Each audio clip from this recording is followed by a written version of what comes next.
ইব্রাহিমকে তার রব কয়েকটি বাক্য দিয়ে পরীক্ষা করলেন এবং তিনি সেই পরীক্ষাগুলোতে পাশ করলেন। তখন আল্লাহ রাব্বুল আলামিন তাকে বললেন যে আমি তোমাকে গোটা বিশ্ব মানবতার জন্য, গোটা বিশ্বের সমস্ত মানুষের জন্য আমি তোমাকে নেতা বানাবো। সুবহানাল্লাহি বিহামদিহি। প্রথম পরীক্ষা হলো, গতকাল বলেছি, সে আগুনের পরীক্ষা। সেখানে আল্লাহ পাক তাকে পাশ করালেন, তিনি পাশ করলেন।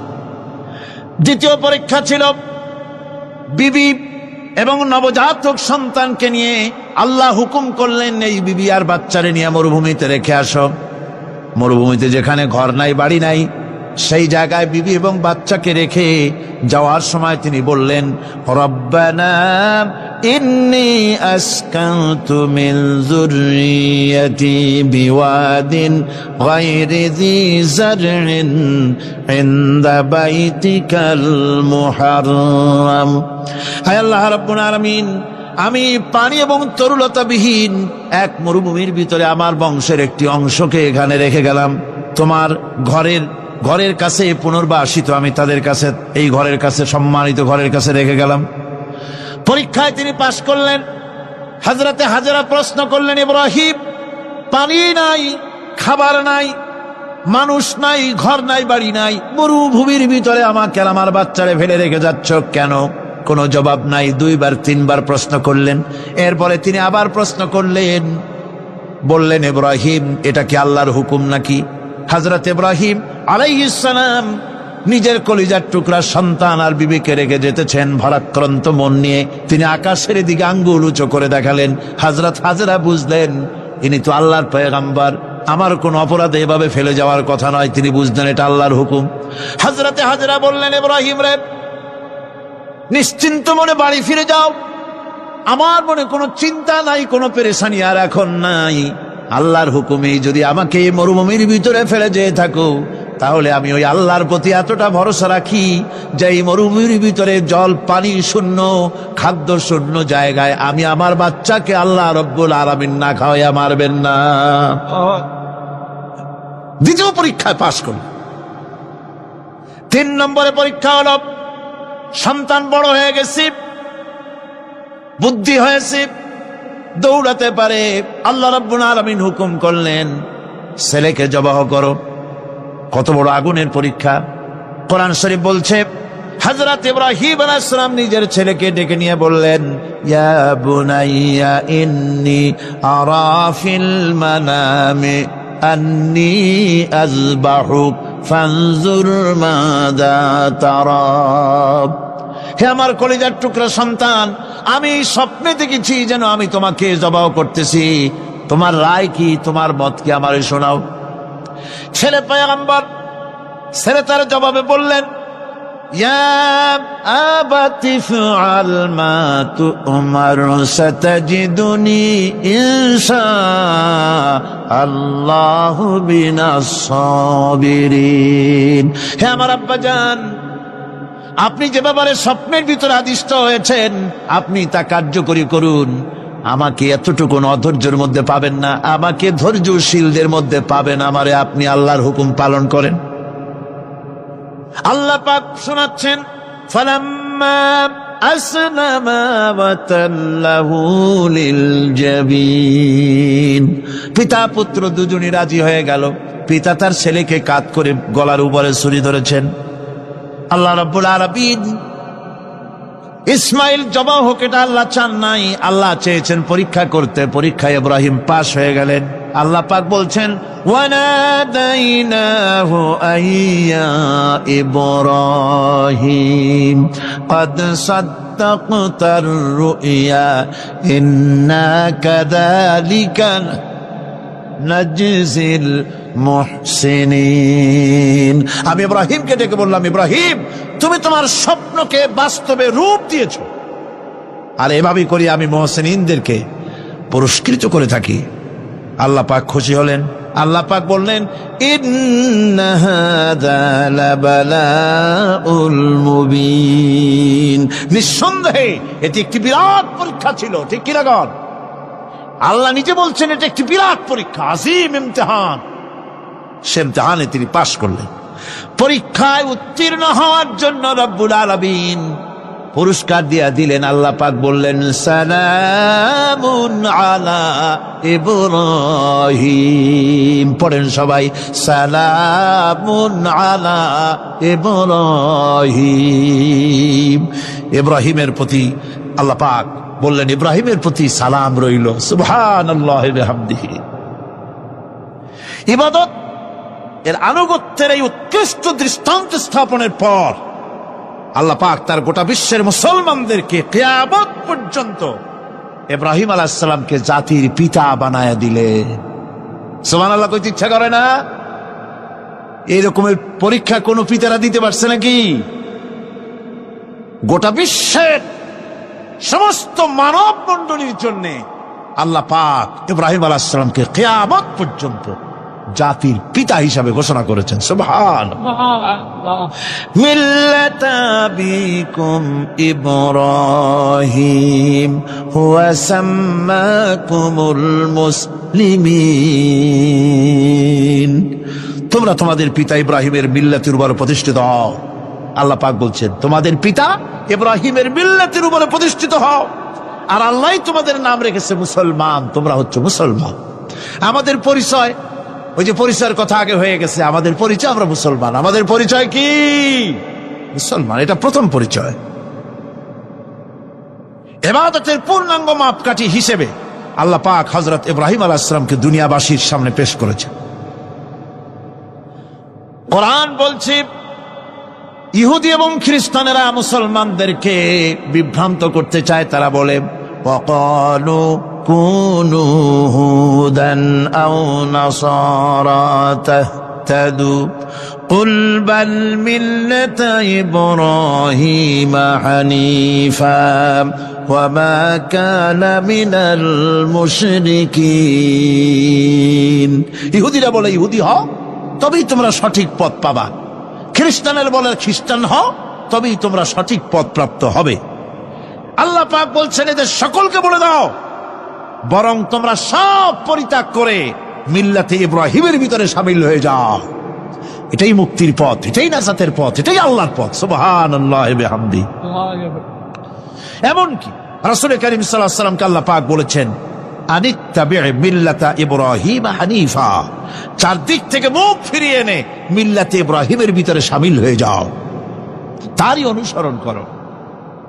রাসূল কারীম সাল্লাল্লাহু আলাইহি ওয়াসাল্লাম ইবাদত বা আনুগত্যের সর্বোৎকৃষ্ট নমুনা হওয়ার কারণে ইব্রাহিম আলাইহিস সালাম সম্পর্কে হুজুর বলেছেন ইন্না ইব্রাহিমা খায়রুল বারিয়া, রাওয়াহু মুসলিম। হুজুর সাল্লাল্লাহু আলাইহি ওয়াসাল্লাম বলেছেন ইব্রাহিম হচ্ছেন জগতের সর্বোত্তম ব্যক্তি। সুবহানাল্লাহ। সুতরাং আমাদেরকে ইবাদতের নমুনা হিসেবে ইব্রাহিম আলাইহিস সালামকেও মানদণ্ড হিসেবে দেখতে হবে যে কিভাবে তিনি সারেন্ডার করেছিলেন আল্লাহ পাকের দরবারে। এখন আমি আপনাদের সামনে বলতে চাই, মানুষের জীবনে সবচাইতে বড় দুটি চাহিদা আছে। একটা হচ্ছে খাদ্য আর একটা হচ্ছে নিরাপত্তা।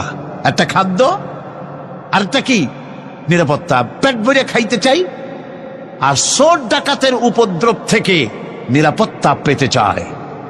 আইন শৃঙ্খলা পরিস্থিতির উপরে যখন পার্লামেন্টে আলোচনা হচ্ছিল, আমি তখন বলেছি মাননীয় স্পিকার, আমার দেশের সাধারণ ভোটারদের বড় কোনো আশা আকাঙ্ক্ষা নাই। তারা কোনোদিন বলে না যে আমাদের গুলশানে বাড়ি দিতে হবে, সকলে আমাদেরকে মঙ্গল গ্রহে অফিস বানায় দিতে হবে, বাসেরও গাড়ি দিতে হবে, এগুলি তারা দাবি করে না। যারা ভোট দেয়, কষ্ট করে, মিছিল করে, এই সাধারণ জনগণের দাবি হচ্ছে মিনিমাম দাবি, খুবই কম। তাদের দাবি হলো মোটা সুতার কাপড় চাই ইজ্জত ঢাকার জন্য, পেট ভরে খেতে চাই, পোলাও কোরমা বিরিয়ানির দরকার নাই, আর আশ্রয়ের জন্য ছোট্ট একটু ঘর চাই, চোর ডাকাতের উপদ্রব থেকে নিরাপত্তা চাই। কথা ঠিক কিনা?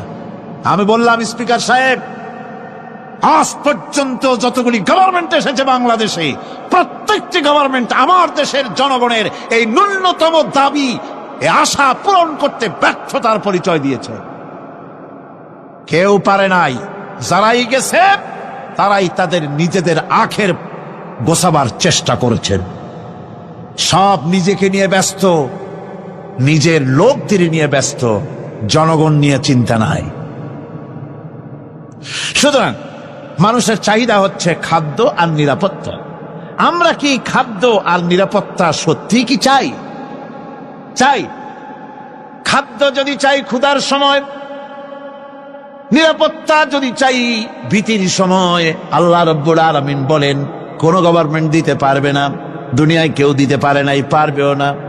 ক্ষুধার সময় যদি খাদ্য চাও, ভীতির সময় যদি নিরাপত্তা লাভ করতে চাও, তাহলে ফালইয়াবুদু রাব্ব হাযাল বাইত, এই ঘরের মালিকের ইবাদত কর।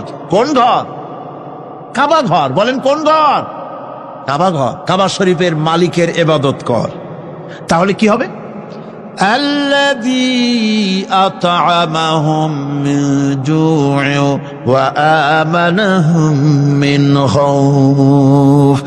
এই ঘরের মালিকের ইবাদত যদি করো, তাহলে ক্ষুধার সময় তিনি তোমাদেরকে খেতে দিবেন, আর ভীতির সময় তিনি তোমাদের নিরাপত্তা দান করবেন। হে ওয়াদা কার? চিল্লায় বলেন ওয়াদা কার? আল্লাহ পাকের ওয়াদা বিশ্বাস হলো না, এমনই পোড়া কপালের মুসলমান। নির্বাচন যখন আসলো, সলিমউদ্দিন সাহেব আসতেন মঞ্চের উপরে, পরিচয় করানো হচ্ছে। এত আপনারা যার বক্তৃতা শোনার জন্য দ্বীপ্রহরের রৌদ্রে কষ্ট করতেছিলেন, এখন সেই সংগ্রামী জননায়ক, বিপ্লবী সন্তান, তিনি এখন আপনাদের সামনে বক্তব্য রাখবেন। উনি দাঁড়ায় বললেন, ভাইয়ারা আমার, বোনের আমার, আমি এবার বোতল মার্কা বাক্স নিয়ে দাঁড়াইছি, আমারে সকলে মিলে ভোট দেন। এবার যদি ক্ষমতায় যেতে পারি, না খাইয়া কেউ মরবেন না, কিন্তু কি খাইয়া মরবে তাও কয় না। মানুষেরা এই কথাগুলি বিশ্বাস করলার সমানে ভোট দিল। হায়রে কপাল! আল্লাহ বললেন আমার ইবাদত কর, আমার গোলামি কর জীবনের সব জায়গায়, তাহলে ক্ষুধার সময় খাইতে পারবি আর ভীতির সময় নিরাপত্তা পাবি। আল্লাহর কথাটা বিশ্বাস হইল না। এই নামাজ পড়ার মুসলমানের দাম আছে, কম দাম আছে? এ রোজা খাওয়ার দাম আছে? এ মুসলমান দাবি করার দাম আছে? আল্লাহ রাব্বুল আলামিন তিনি পরিষ্কার করে বলছেন, এই ঘরের মালিকের ইবাদত করো, তিনি ক্ষুধার সময় খেতে দিবেন, আর তিনি তোমাদেরকে ভীতির সময় নিরাপত্তা দান করবেন। চাউলের অভাব হবে না, পাটের অভাব হবে না, খাদ্যের অভাব হবে না, কারণ দুটি জিনিস যদি তোমরা করতে পারো, খাবারের অভাব হবে না। ওয়ালাউ আন্না আহলাল কুরা আমানু ওয়াত্তাকাউ লাফাতাহনা আলাইহিম বারাকাতিম মিনাস সামাই ওয়াল আরদ। দেশের লোকেরা, জনপদের লোকেরা যদি দুইটা কাজ করে, এক নম্বরে হলো আমার উপরে ঈমান আনবে, দুই নম্বরে হলো আমাকে ভয় করার নীতি অবলম্বন করে যদি চলে, তাহলে ওই দেশের মানুষের জন্য আকাশ আর জমিনের সব বরকতের দরজা আমি আল্লাহ খুলে দেব। আল্লাহর ওয়াদা। আল্লাহ পাকের নিকট মানুষের সবচাইতে বড় দাবি কি? আল্লাহর কাছে মানুষের সবচাইতে বড় দাবি কি করতে পারেন? পারেন? আল্লাহ পাকের কাছে মানুষের শ্রেষ্ঠ দাবিটা আল্লাহ নিজেই শিখাই দিয়েছেন। আমার কাছে দাবি কর, ইহদিনাস সিরাতাল মুস্তাকিম। আয় আল্লাহ, একটা সোজা, একটা সরল রাস্তা আমারে দাও, একটা সহজ পথ আমারে দাও।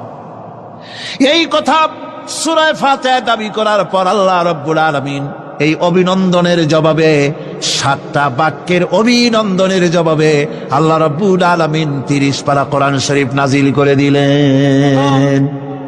সূরা ফাতিহার এই সওয়ালের জবাবে আল্লাহ পাক বললেন, ওয়া আনি'বুদুনি হাযা সিরাতুম মুস্তাকিম। সোজা রাস্তা চাও, আমার গোলামি করো, ইবাদত করো। সব জায়গায় ইবাদত, গোলামি করাই লাগবে। আমার কাছে সোজা রাস্তা চাও, সোজা রাস্তা হলো আমার গোলামি করা। কার গোলামি? বেহেশতে যেতে চান? আমি আস্তে গেলাম বলে আপনারও আস্তে জবাব দিলেন। বেহেশতে যেতে চান? সুবহানাল্লাহ। এমন কোন মানুষ আছে নাকি যে বেহেশতে যেতে চায় না, মদ খোরও যাইতে চায়? আমরা সবাই বেহেশতের আশা করি, ঠিক কিনা? আল্লাহ রাব্বুল আলামিন বলেন, বেহেশতে যদি যেতে চাও তাহলেও ইবাদত করা লাগবে, ইবাদত ছাড়া জান্নাতে যাওয়া যাবে না।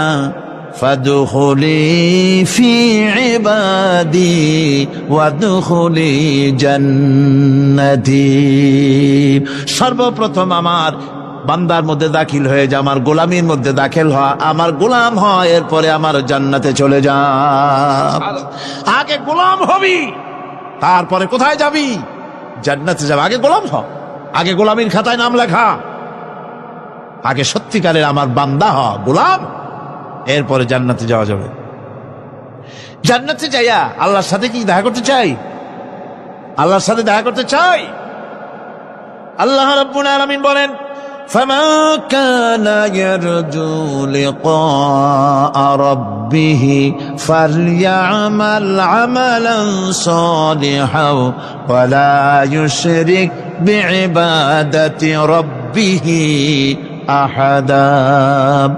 তোমাদের মধ্যে যদি কেউ আল্লাহর সঙ্গে, তার রবের সঙ্গে যদি কেউ দেখা করতে চায়, তাহলে সে যেন ভালো ভালো কাজ করে, নেক কাজ করে, আর তোমার রবের সাথে অর্থাৎ আল্লাহ রব্বুল আলামিনের সাথে ইবাদতের মধ্যে যেন কাউকে শরীক না করে।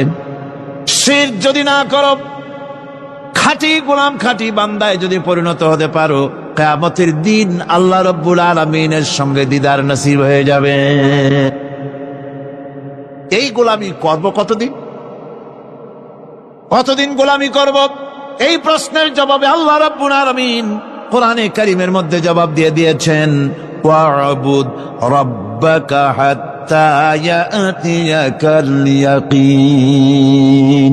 মৃত্যু পর্যন্ত, যতক্ষণ না নাক দিয়ে শেষ প্রশ্বাসটি, নিঃশ্বাসটি বেরিয়ে যাচ্ছে, ততক্ষণ পর্যন্ত আনুগত্য, গোলামি সবটা হবে কার? জোরে চিল্লায় এখন কার? এই গোলামি জীবনের সব ক্ষেত্রে করতে পারলে আমরা মুসলমান, আর করতে না পারলে মুসলমান নামে মুনাফিক। না পারলে কি? মুনাফিক। বন্ধুগণ, ইয়াকা না'বুদু পর্যন্ত বলে ওয়া ইয়াকা নাস্তাইনের কথাটা শোনাচ্ছি। সূরা ফাতিহার ভিতরে আমরা পড়ি, পড়েন আমার সাথে, ইয়াকা না'বুদু ওয়া ইয়াকা নাস্তাইন। আয় আল্লাহ, একমাত্র তোমার গোলামি করি আর একমাত্র তোমার কাছে সাহায্য চাই। তুমি ছাড়া কারো কাছে সাহায্য? এটা কি ঠিক? এটা কি আমাদের মনের কথা, ইমানের কথা? আল্লাহ করুন, আল্লাহ করুন, বলি আমিন। হাদিস শরীফে বলা হয়েছে, ইজা সাআলতা ফাসআলিল্লাহ ওয়া ইজা ইসতাআনতা ফাসতাইন বিল্লাহ। কিছু চাইতে হলে আল্লাহর কাছে চাও, কিছু বলতে হলে, ভিক্ষা করতে হলে আল্লাহর কাছেই ভিক্ষা করো। কার কাছে ভিক্ষা করবেন? আল্লাহর কাছে বলুন। আমার বন্ধুগণ, আমি আমার ঈমান থেকে কথা বলি, আমি আমার ঈমান থেকে কথা বলি। কোরআন এবং হাদিস পড়ে যতটুকু আল্লাহ বোঝার তৌফিক দিয়েছেন, সেই কথাগুলি পেশ করার জন্য চেষ্টা করি। বন্ধুগণ, এদিক ওদিক কোনো দিকে না ঘুরে মসজিদে যান, মসজিদে গিয়ে নামাজ পড়েন, আর আল্লাহর কাছে হাত পেতে আল্লাহরে বলেন। সেজদা গিয়া যখন রব্বুল আলামিনের দরবারে কিছু চাইবেন, হুজুরের কাছে জিজ্ঞেস করা হয়েছে, হুজুর, বান্দা কখন আল্লাহর নিকটবর্তী হয়ে যায়? আল্লাহর নবী বলেছেন, বান্দা যখন সেজদা দেয় তখন বান্দা একেবারে আল্লাহ পাকের কাছে চলে যায়। আল্লাহর কাছে চান, যা দরকার, ছেলে নাই, মেয়ে নাই, বউ নাই, অথবা চাকরি নাই, প্রমোশন চাই, ব্যবসায় উন্নতি চাই, যা দরকার কাকে বলবেন? মনটাকে পরিষ্কার করুন, আজকে মনটাকে সাফ করুন, সমস্ত দুর্বলতা থেকে মনকে উঠায় আনো, বিশ্বাস করুন, যা চাওয়া, যা বলা, সবটা আল্লাহর কাছে। কার কাছে? আমি তার গোলাম। আমি কার গোলাম? আল্লাহ ছাড়া কারো কাছে আমার অভিযোগ তুলবো না, সবটা বলবো আল্লাহর কাছে। বলে দেখেন, বলে দেখেন আল্লাহ পাক কিভাবে আপনাকে সাহায্য করেন। সুবহানাল্লাহ। ভাইরা আমার, আল্লাহ রাব্বুল আলামিন রাসূল করিম সাল্লাল্লাহু আলাইহি ওয়াসাল্লামকে বলেছেন, ফাইদা ফারাগতা ফানসাব ওয়া ইলা রাব্বিকা ফারগাব। যখন তুমি খালি হাত হয়ে যাবে, দাঁড়িয়ে যাবে এবং তোমার রবের কাছে মিনতি জানাবে, কিছু যখন থাকবে না, তোমার রবের কাছে দাঁড়ায় যাও আর তার কাছে মিনতি জানাও, তোমাকে আল্লাহ ভরপুর করে দিবেন। ভান্ডের কোনো অভাব নাই। আমাদের ভান্ড হচ্ছে যত দেব তত কমবে, আর আল্লাহর ভান্ড যত দেয় তত সমান সমান থাকে, মোটেই কমে না, মোটেই কমে না। সুতরাং দয়াল বাবা, বাবাজান, কেবলাজান বাবা কি যে কবে আর কি করবে দিশা করতে পারে না। গান বাজনা, তারপরে গোসল শরীফ, কি জানি হাবিজাবি শরীফ, কোন শেষ নাই, বেদাত দিয়ে ভরে গেছে। এগুলি বিশ্বাস করবেন না, বেদাত খারাফা, এর সাথে মুসলমানের কোন সম্পর্ক নাই। গান বাজনার সাথে মুসলমানের কোন সম্পর্ক। হাতে কতগুলো ঢোল নিয়ে তারপরে মাজারের কাছে গিয়ে ঢোল বাজায়, কবরের কাছে, মাথায় কতগুলো চুল, দাঁতে ময়লা, মোজগুলা ঠোঁট দুইটা ঢাইকিয়া দাড়ির কাছে এসে পড়ছে। হায় হায় রে, এই রকমের মোষ আমি মাঝে মধ্যে চিন্তা করি যে দই খায় কেমনে এরা। গাঁজা মদ খাইয়া এগুলো মাজার মধ্যে গিয়ে পড়ে থাকে, আর কি জানি আছে ওইটারে ঘষে আর বলে মদিনা যাব কেমনে, মদিনা যাব কেমন। তুই মদিনা যাবি কেমনে? মদ খেয়ে গাঁজা খেয়ে তুই যাবি মদিনা? একটা কথা হইল? তোর নাপাক কদম আল্লাহ পাকের আরদে মুকাদ্দাসে উঠতে পারে না। বদকার, জিনাকার, শারাবি, কাবাবি, আল্লাহ পাকের নাফরমান। কতগুলা শালু কাপড় গায়ে দিয়া, মাথায় কতগুলা চুল রাখিয়া, তারপরে গ্রামের নামে শরীফ। আশ্চর্য কথা, এই গ্রামের নাম শরীফ, ওই গ্রামের নামের মাথায় গিয়া শরীফ। শরীফ তো মক্কা শরীফ, মদিনা শরীফ, কোরআন শরীফ, হাদিস শরীফ, আর শরীফের দরকার নাই। শরীফের জাত মারছে গ্রামে গ্রামে শরীফ লাগাইয়া। কর্ণফুলী শরীফ, চন্দ্রঘোনা শরীফ। আশ্চর্য কথা, শরীফ শব্দের একটা ইজ্জত থাকা উচিত, ঠিক কিনা কন? আপনাদেরকে সতর্ক হতে হবে। আনুগত্য এবং গোলামি সকল ব্যাপারে আল্লাহ পাকের করতে হবে। চাইতে হবে কার কাছে? আল্লাহর কাছে। আমার এই কথা আপনাদের মনে আছে কিনা জানি না। সম্রাট শাহজাহানের সময় এক ফকির, এক ভিক্ষুক ভিক্ষা করে বেড়াতো।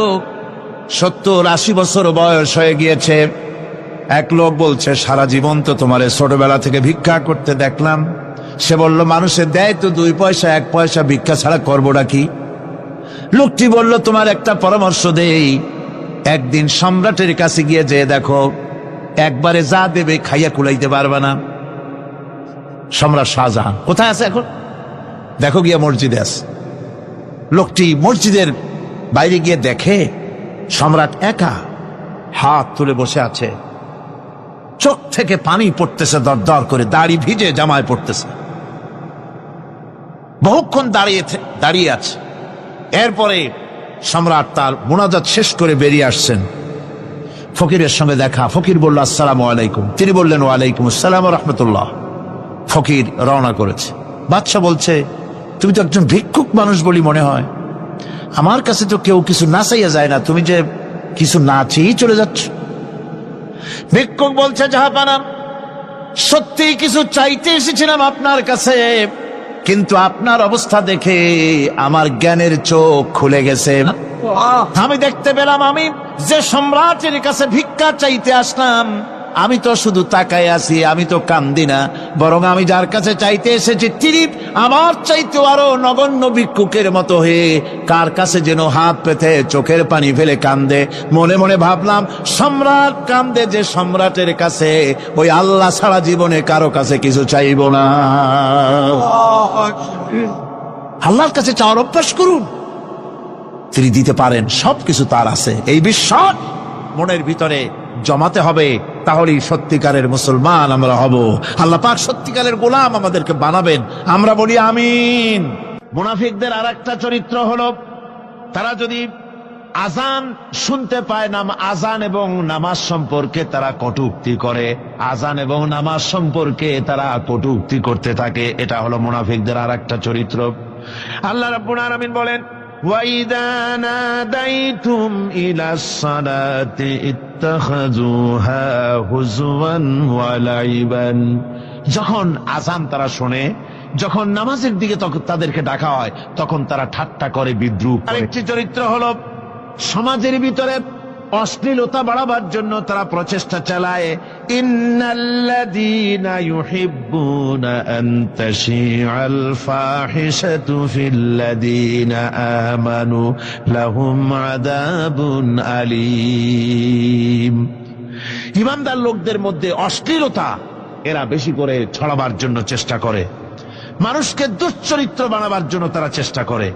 এইভাবে করে রেডিওর মাঝে, সিনেমার ভিতরে, গানের মাধ্যমে, যাত্রার মাধ্যমে, পত্রপত্রিকার মাধ্যমে নানান ভাবে চেষ্টা চালায় যাতে করে মুসলমানদের মধ্যে চরিত্রহীনতা বাড়তে থাকে, শয়তানি বদমাশি বাড়ে, মানুষ চরিত্রবান হতে পারে এমন কিছু প্রদর্শিত হবে না, বরং প্রদর্শিত হবে মুনাফিকরা চেষ্টাই চালাবে যাতে করে মানুষের দ্বীন ও ঈমান নষ্ট হতে পারে, সেগুলি তারা করতে থাকবে। এগুলি হলো মুনাফিকের চরিত্র। এগুলি কি চরিত্র? পাপের কাজ যদি দেখে তড়িৎ গতিতে ওরা ঝাঁপিয়ে পড়ে। কোরআনে কারিমে রব্বুল আলামিন বলেন, ওয়াতারা কাসীরাম মিনহুম ইউসারিউনা ফিল ইসমি ওয়াল উদওয়ান।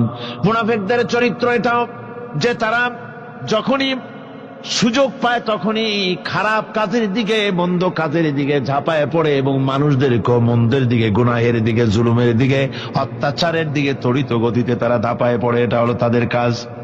মুনাফিকদের আরেকটা চরিত্র হচ্ছে তারা যদি নামাজ পড়তে দাঁড়ায়, নামাজ তারা পড়ে মানুষকে দেখাবার জন্যে, আল্লাহকে খুশি করার জন্য মুনাফিকরা নামাজ পড়ে না। কোরআনে কারিমে বলা হচ্ছে, ওয়াইদা কামু ইলাস সালাতি কামু কুসালা ইউরাউনান নাস। মুনাফিকদের চরিত্র হচ্ছে তারা নামাজে যায় না, যদি যায় তাহলে নামাজের মধ্যে দাঁড়ায় কাহিনী এবং চুস্তি অবস্থায়, নামাজের মধ্যে দাঁড়ায় এদিক ওদিক তাকায়, টুপিটা ঠিক করে, জামাটায় টান দেয়, বগলে চুলকায়, তারপরে নামাজের মধ্যে ইমামকে সতর্ক করে। ইমাম যদি তাশাহুদ পড়তে দেরি করে, ওর নিজের পড়া আগে হয়ে গেছে, ইমাম একটু দেরি করতেছে তো পিছন থেকে সিগন্যাল মারে।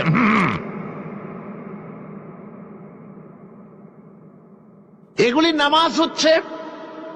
আল্লাহ পাক বলছেন, ইউরাউনান নাস, এরা মানুষকে দেখাবার জন্য নামাজ পড়ে, এগুলি আসল নামাজ নয়। এগুলি আসল নামাজ নয়, আল্লাহকে সন্তুষ্ট করার জন্য নয়, এগুলি মানুষকে দেখাবার জন্য তারা নামাজ পড়ে।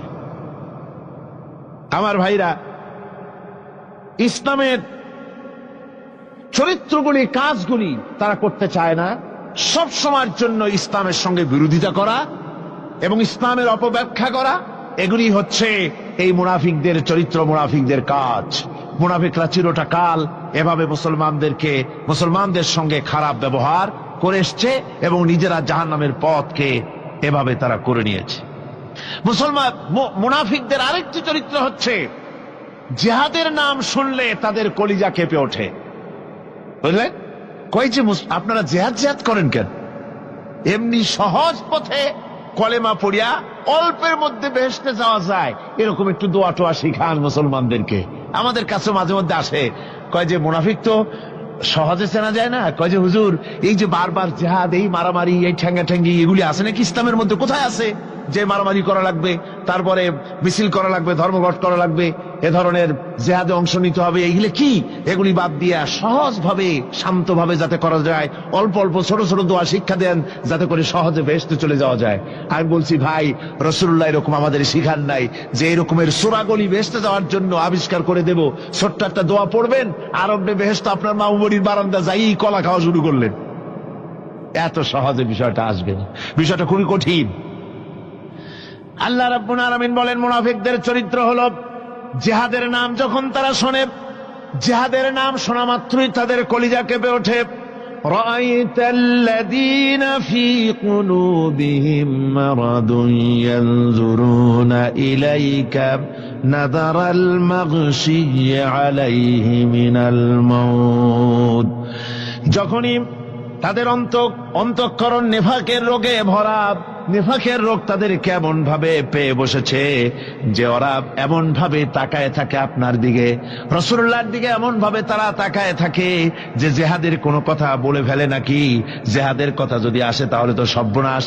ওদের মৃত্যু যন্ত্রণার মতো, মৃত্যুর জ্বালায় পতিত ব্যক্তি যেমন চোখ ফ্যাকাশে হয়ে যায়, জেহাদের কোনো কারবার বা যুদ্ধের কোনো দামাডোল বেজে উঠলেই এদের কলিজার মধ্যে কাঁপ সৃষ্টি হয়ে যায়, কলিজার মধ্যে কাঁপ সৃষ্টি হয়, জেহাদে তারা দারুণ ভাবে ভয় পায়। মোমেনদের উল্টা, মোমেনদের হলো জেহাদের নাম শুনতে তাদের কলিজার মধ্যে ফুর্তি আসে। তার কারণ হচ্ছে জেহাদের ময়দান হচ্ছে এমন এক ময়দান, আল জান্নাতু তাহতা দিলালিস সায়ুফ, বেহেশত হচ্ছে তরবারির ছায়াতলে। এই রাস্তায় যদি মরতে পারি, জীবনে তো বহুত গুনাহ করছি, বেহেশতে যেতে পারবো কিনা আল্লাহই জানে, কিন্তু এই একটা পথ, এইখানে যদি জানটা দিতে পারি বিনা হিসাবে আল্লাহর জান্নাতে চলে যেতে পারবো।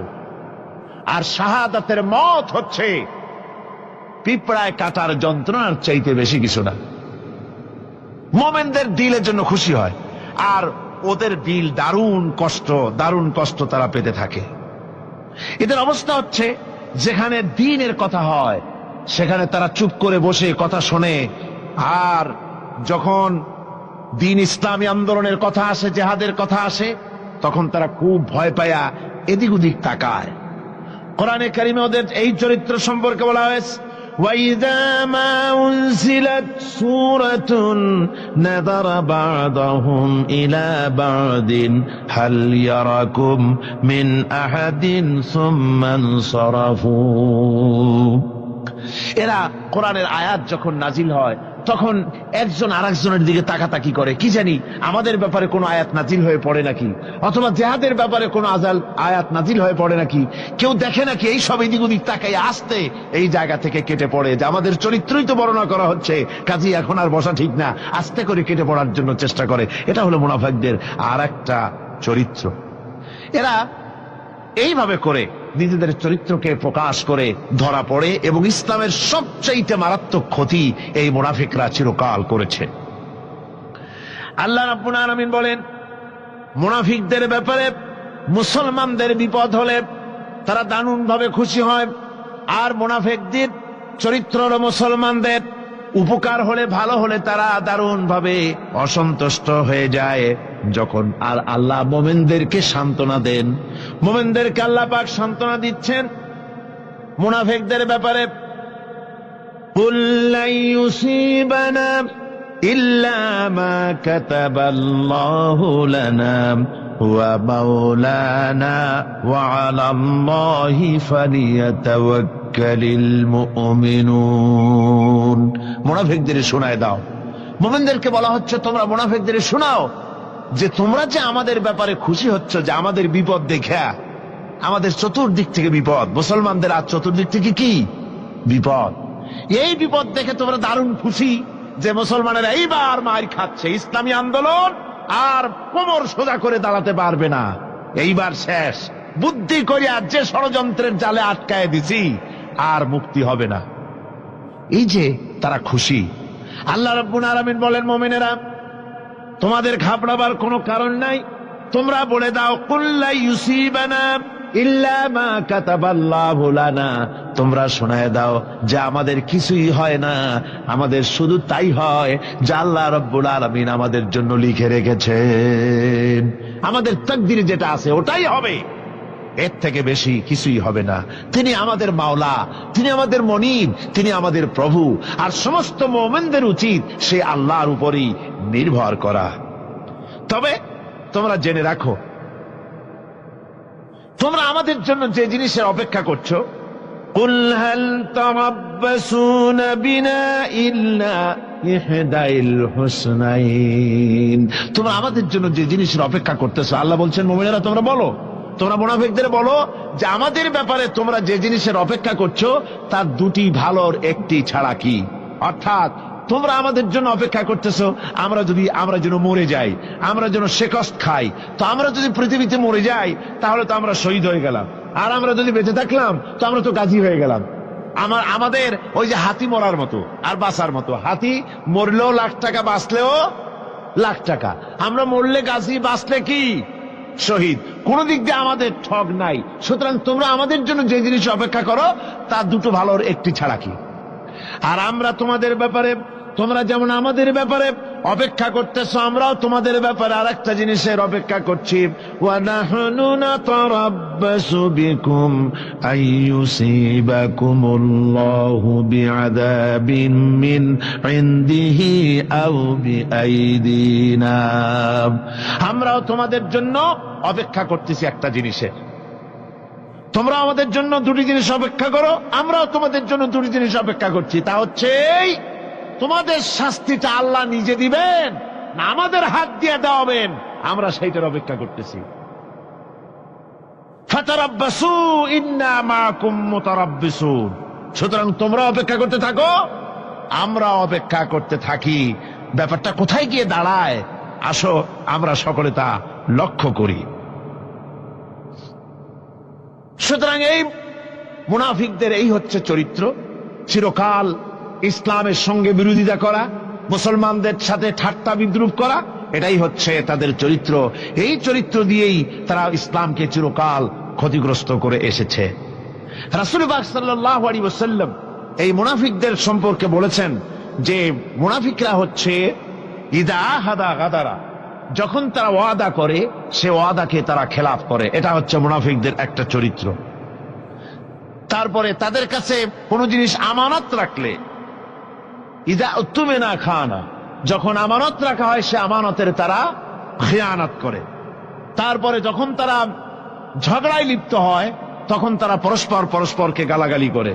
আর যদি তারা কথা বলে, কথার মধ্যে কথায় কথায় তারা মিথ্যে কথা বলে। এই হচ্ছে মুনাফিকদের চরিত্র। এরপরে মুনাফিকরা শুধু রুজি রুটি আর পেট নিয়েই তারা ব্যস্ত থাকে। মুনাফিকদের এই চরিত্র কোরআন এবং হাদিসে আল্লাহ রাব্বুল আলামিন স্পষ্ট করে মানুষের সামনে তুলে ধরেছেন, যাতে করে আমরা মুনাফিকি চরিত্র থেকে রক্ষা পেতে পারি। এই মুনাফিকদের সম্পর্কে সর্বশেষ কথা, আল্লাহ রাব্বুল আলামিন যেহেতু মুনাফিকরা ইসলামের সবচাইতে বেশি ক্ষতি করেছে, সেই জন্য আল্লাহ রাব্বুল আলামিন নবীকে বলেছেন যে আপনি যদি এদের ব্যাপারে ইস্তাগফির লাহুম আও লা তাস্তাগফির লাহুম ইন তাস্তাগফির লাহুম 70 মাররাতান ফালান ইয়াগফিরাল্লাহু লাহুম, আপনি যদি এদের জন্য ক্ষমা চান, আর ক্ষমা আপনি নাই চান, এমনকি 70 বারও যদি আপনি মুনাফিকদের জন্য আমি আল্লাহর কাছে ক্ষমা প্রার্থনা করেন, আমি আল্লাহ রব্বুল আলামিন মুনাফিকদেরকে ক্ষমা করে দেব না। মুনাফিক হচ্ছে চরমভাবে ক্ষতিগ্রস্ত, দুনিয়াও ক্ষতিগ্রস্ত হবে, আখিরাতেও তারা ক্ষতিগ্রস্ত হবে। আল্লাহ পাকের কত বড় কথা যে কিয়ামত পর্যন্ত মুনাফিকদের জন্য হুজুর সাল্লাল্লাহু আলাইহি ওয়াসাল্লামকে বলা হচ্ছে যে 70 বারও যদি তাদের জন্য আপনি আমার কাছে ক্ষমা চান, আমি মুনাফিকদেরকে কখনো ক্ষমা করব না। সুতরাং আমাদেরকে বুঝতে হবে মুনাফিকি চরিত্র সবচাইতে নিকৃষ্ট চরিত্র, আর এই চরিত্রে আল্লাহ পাক সবচাইতে বেশি অসন্তুষ্ট হন। আল্লাহ পাক তাই বলছেন, কাবুরা মাকতান ইনদাল্লাহি আন তাকুলু মা লা তাফআলুন। আল্লাহর কাছে সবচাইতে বেশি ক্রোধ উদ্রেককারী এই ব্যাপারটাই যে তোমরা যা বলো তা তোমরা করো না। এটা বড় মারাত্মক ব্যাপার, আল্লাহ এটাকে সহ্য করেন না। সুতরাং মুমিনদেরকে আয়াত থেকে শিক্ষা গ্রহণ করতে হবে, মুনাফিকি ছাড়তে হবে, আনুগত্য করতে হবে। সবটাই আল্লাহর। কার আনুগত্য হবে? আল্লাহ এবং রাসূলের আনুগত্য জীবনের সকল ক্ষেত্রেই করতে হবে। এটাই মুসলমানদের জন্য ঈমানের সবচেয়ে বড় দাবি। তারপরে রব্বুল আলামিন বলেন, ইন্নাল্লাহা ইউহিব্বুল্লাযীনা ইউকাতিলুনা ফি সাবিলিহি সাফফান কাআন্নাহুম বুনিয়ানুম মারসুস। আল্লাহ পাক বলছেন, আল্লাহ নিশ্চয়ই ভালোবাসেন সেই সব লোকদেরকে যারা কাতারবন্দী হয়ে আল্লাহর রাস্তায় লড়াই করে, সীসা ডালা প্রাচীরের মতো ইস্পাত কঠিন দৃঢ় হয়ে যারা কাতারবন্দী হয়ে সুসংবদ্ধ হয়ে আল্লাহর জন্য যারা লড়াই করে। এখানে বলা হচ্ছে যে লড়াইটা হবে আল্লাহর জন্য। সংগ্রাম হবে কার জন্য? ইউকাতিলুনা ফি সাবিলিহি। লড়াইটা কখনই দেশ দখল করা, তা আবার মানুষের তৈরি করা আইন কানুন প্রতিষ্ঠার জন্য দেশ দখল করার সংগ্রাম, মানুষের তৈরি করা মতবাদকে প্রতিষ্ঠা করার সংগ্রাম, এই জাতীয় যত রকমের সংগ্রাম আছে, যত রকমের জিহাদ আছে, এই সমস্ত সংগ্রামকে, লড়াইকে ইসলাম জায়েজ করে না। এগুলি মুসলমানদের জন্য একদম নিষিদ্ধ। মুসলমানরা লড়াই করবে কেবলমাত্র আল্লাহর রাস্তায়, ফি সাবিলিহি, জিহাদ ফি সাবিলিল্লাহ, ওয়া তুজাহিদুনা ফি সাবিলিল্লাহ। লড়াই হবে কার পথে? সবে চিল্লায় বলেন, লড়াই কার পথে? লড়াই কি? জিহাদ কি? জিহাদ এই নয় যে আপনি লাঠি ঠেঙ্গা নিয়া তারপরে বাইর হবেন আর হিন্দু খ্রিস্টান যেখানে পাবেন সমানে মারিয়া শেষ করে ফেলাবেন। এর নাম জিহাদ নয়। জিহাদ হচ্ছে আল্লাহর রাস্তায় সংগ্রাম করা, লড়াই করা। সেই লড়াইটা কি? যে কোনো উদ্দেশ্যকে সফল করার জন্য প্রচেষ্টা চালানো, প্রাণান্তকর প্রচেষ্টা চালানো, ওই প্রচেষ্টার নামই হচ্ছে কি? জিহাদ। সুতরাং এই জিহাদটা হবে আল্লাহর রাস্তায়, সংগ্রাম হবে আল্লাহর রাস্তায়। কি উদ্দেশ্যে? দ্বীন প্রতিষ্ঠার উদ্দেশ্যে। কোরআনে কারিমে রব্বুল আলামিন বলেছেন, আল্লাযীনা আমানু ইউকাতিলুনা ফি সাবিলিল্লাহ। যারা নাকি ঈমানদার তারা লড়াই করে আমি আল্লাহর রাস্তায়, আমি আল্লাহর পথে। তারা লড়াই করে, সংগ্রাম করে আমার দেওয়া জীবন ব্যবস্থা প্রতিষ্ঠার জন্য।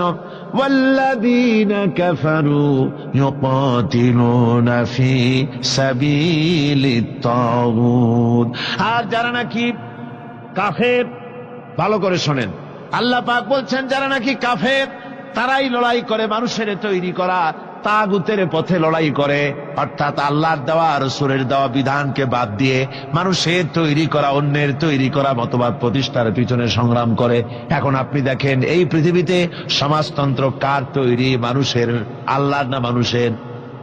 জোরে বলেন, এটা কার তৈরি? আল্লাহর না মানুষের?